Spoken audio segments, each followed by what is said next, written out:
What exactly have you done to this kitchen? Once Fred had batted the fire out with a kitchen towel and called the fire department about the false alarm, he couldn't help but notice the mess. It was atrocious. Eggshells and flour everywhere, including all over his 6-year-old son, Jake.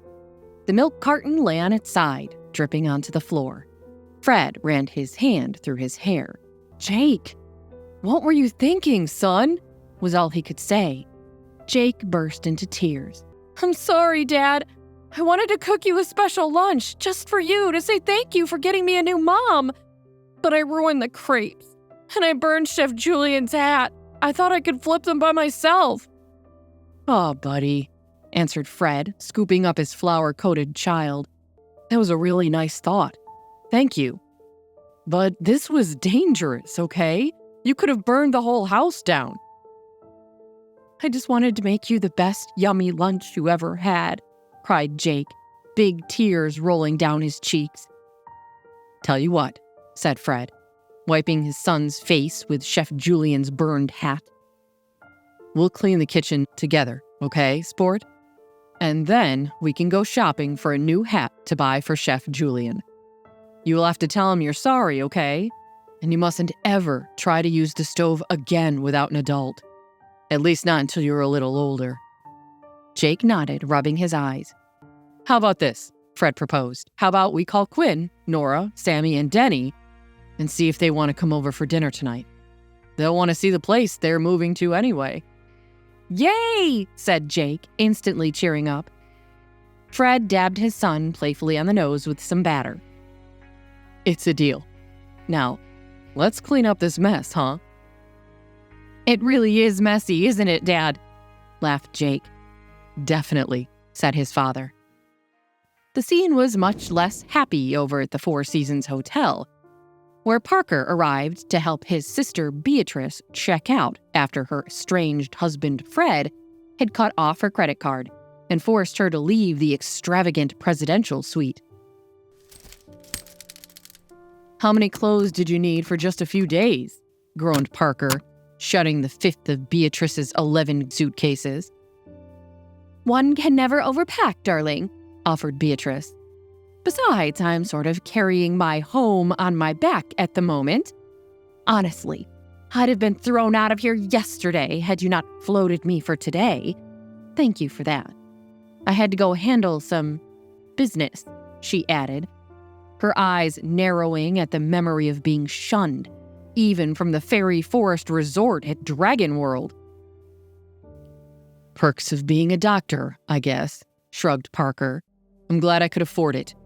And you know you can stay at my place as long as you need to. It's just me in that whole big place." "You're the best baby brother," said Beatrice as she smooched the air in his direction. "I tried Mom first, but as you know, her phone is disconnected." "Is it really?" asked Parker with concern. "Well, not in service is what the message said. That usually means disconnected, doesn't it?" Parker exhaled. "Not necessarily. It could mean that she traveled to some foreign country and didn't have international service. Wonder why she'd do that without even telling us," he pondered aloud. "She was pretty angry with me last time we spoke," admitted the discarded socialite. "I messed things up with Fred.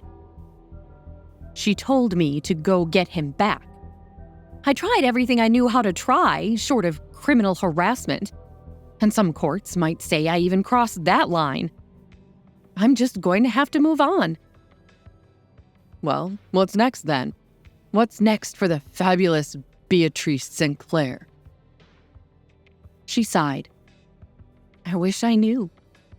Right now, I just have to try to get through this divorce without ending up totally penniless. I'll think of something. I have to. It's not like I'm employable. The last job I had was a cocktail waitress, about 6 years ago.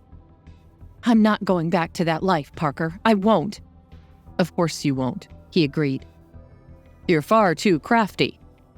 "Touché," nodded Beatrice, as she tossed another armful of designer outfits onto the bed, ready to be packed. Later that same evening, after the kitchen had been cleaned up in the Smiths' penthouse, and Chef Julian had accepted both Jake's apology and a new chef's hat, Quinn and Fred's newly blended family happily gathered around one end of a very long table for dinner. "Did you see, Mom?" yelled Sammy. "There's a pool inside, and the water is nice and warm. We can go swimming whenever we want." "There's a lock on that door, right?" Quinn suddenly asked Fred. "Absolutely," he said between bites of pasta, winking at Quinn and immediately understanding where her mind had gone with that. "And I've never had my very own room before," added Sammy. "Yeah, it's awful sharing with a girl," said Denny. "Girls stink." Jake bumped Denny's fist. "Boys," said Nora, the nanny. "That's not nice."